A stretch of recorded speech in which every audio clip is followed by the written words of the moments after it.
Hey, deserving listeners, by popular demand, I am going to react to The Little Mermaid, and specifically, I'm going to be thinking about the question, what effect does this or could this movie have on children as they watch? Let's watch. My name is Dr. Kirk Honda. I'm a therapist and a professor. Let's see what happens in The Little Mermaid. I saw this when it came out in the theaters, actually. I was 18 years old-ish, I think, and I remember really liking it, so let's watch again.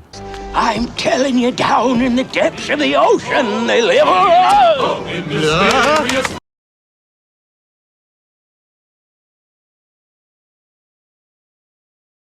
Well, the first thing worth mentioning here is the potential effect on children regarding the empathy for animals, maybe particularly animals of the sea, who often don't get much empathy because they don't look like furry humans, right? And thus we have a hard time imagining that they can feel pain or that they have experiences themselves. And so for children, you could imagine that this could be an effect on a child. There it is.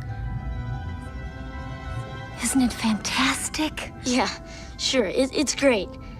Now let's get out of here. It is notable that Ariel, is an adventurer, and she's not just at home. She wants to be out in the world, and she wants to have adventure. She's brave, which is often something that is attributed to masculine characters and almost never given to female characters, women characters, or girls, and especially Disney princesses, right? And also, it is glorified, right? At least thus far. It's not this really dark thing that she's doing this. The storyline and the empathy, it's like, ooh, we're seeing the world through Ariel's eyes. Like, yeah, go to that shipwreck. It looks really interesting and fun, you know? So you could imagine that could open some doors in the child's mind regarding gender and associations. Because, of course, there's a lot of messages being given to children around gender and what the limitations are for everyone regarding gender. And this could be, a significant blow to the ongoing messaging that's telling, girls that they shouldn't be adventurous, you know what I mean? In the palace. Look at me. Wasted away to practically nothing, while he and his flimsy... Okay, so there's some obvious tropes being depicted right now with Ursula's character. People who have large bodies, and maybe even potentially women as well, unattractive women, are evil people who should be discounted. They're out to get the good-looking, thin, young people. That's what they're thinking about all the time. They're jealous, they're envious, and disgusting. That's a common trope in our times. I've noticed it's less so. There's a lot more socially conscious animators and storytellers in Hollywood now, but it's still, pretty bad. So that's one thing.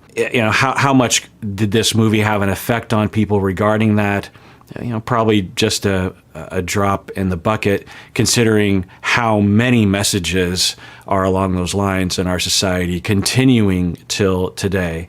Daddy, I'm sorry. I just forgot. As a result of your careless behavior... Careless and reckless behavior. And before people comment below about this sort of thing, some people might say, well, what if you had a villain that had a large body? What's wrong with that? Can't people with large bodies also be the villain sometimes? In the same way that can't you have a black villain or an Asian American villain at times?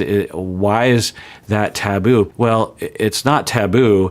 It's just the amount of messaging regarding that large-bodied people are wrong or disgusting or conniving, can't be trusted, that sort of thing. Like for me, an analogy to this is the amount of times that I see a depiction of people like me, therapists, who are doing unethical things or really bad versions of therapy in movies and TV shows. It's so aggravating to me now. Now, could you have a TV show in which you depict a therapist that is incompetent or is unethical? Yes. But when that's all you see, and it's coming from all directions, not just TVs and movies, but half of the people on the internet think that you're just a scammer just sucking money off of people. It gets really annoying, you know? So when you have characters with larger bodies, particularly in the past, but still today, and they're either ignored or they're the villain, or they're the comic relief. They're never the protagonist. They're never the hero. They're never the love interest, you know. Then it just gets really annoying. And then when you see Ursula, you're like, oh, here we go. Do you think I want to see my youngest daughter snared by some fish eater's hook? I'm 16 years old. I'm not a child Don't anymore. you take that tone of voice with me, young lady. So another message that children could take away from this is that parents' rules are unreasonable because they feel unreasonable. And I remember feeling this way when I was a kid, just thinking like, what's wrong with parents and teachers and adults? Like, all they want to do is ruin everything. And it wasn't until I was an adult myself that I learned, oh, that's why there's all these rules, you know, just various different reasons. And mostly because as a child, I didn't understand the dangers of the world. Thank goodness, because my parents and my teachers protected me from those dangers. So I didn't know why there were all these weird rules about things.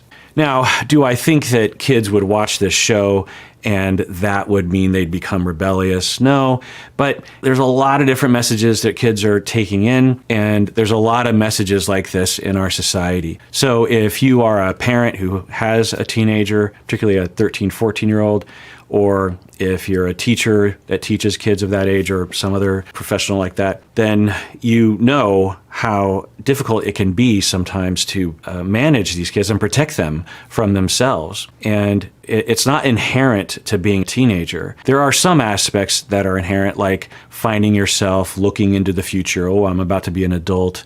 What's that look like? That kind of thing. But rebellion actually does differ by culture. And there's been a lot of studies on this, a lot of thinking. And one of the major hypotheses is that in the United States, we value independence and individualism and anti-authoritarianism. And that is absorbed by children as they grow up. And then when they start to find themselves and they start to feel like, maybe that rule isn't for me, then sometimes kids will go very far with it because they've been building up all of these values that have been taught to these children around pushing back on rules and being themselves. The hero is the person who doesn't listen to authority. The hero will live their own life. And in other cultures, you don't see it as much because they don't pump those ideas into kids their entire childhood and early adulthood. So you see a different set of behaviors. You'll still see some rebellion, of course, but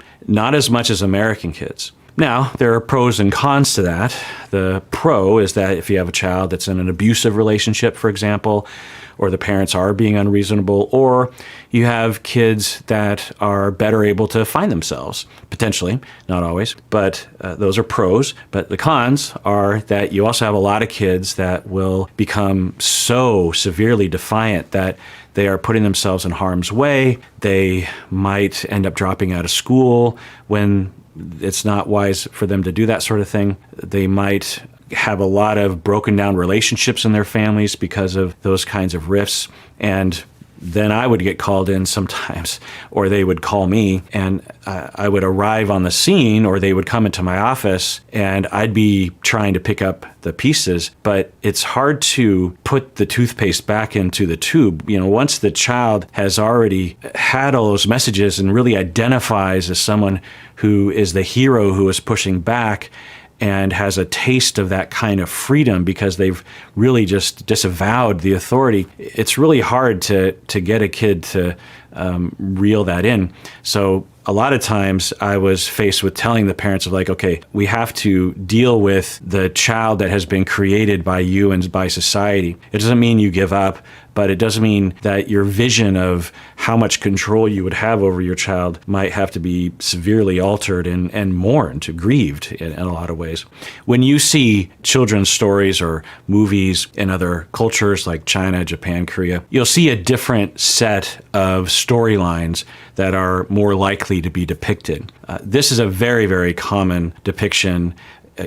All you have to do is look at commercials to know the values of of us as humans, but also of children. When you look at children's commercials, a lot of it does have to do with defiance of stuffy, uptight parents, or the principal who has too many rules. There's a lot of commercials centering around the kids going like, yeah, we're gonna break free. We're not gonna, and the principal is like, stop playing with that toy. And the kids are like, wee.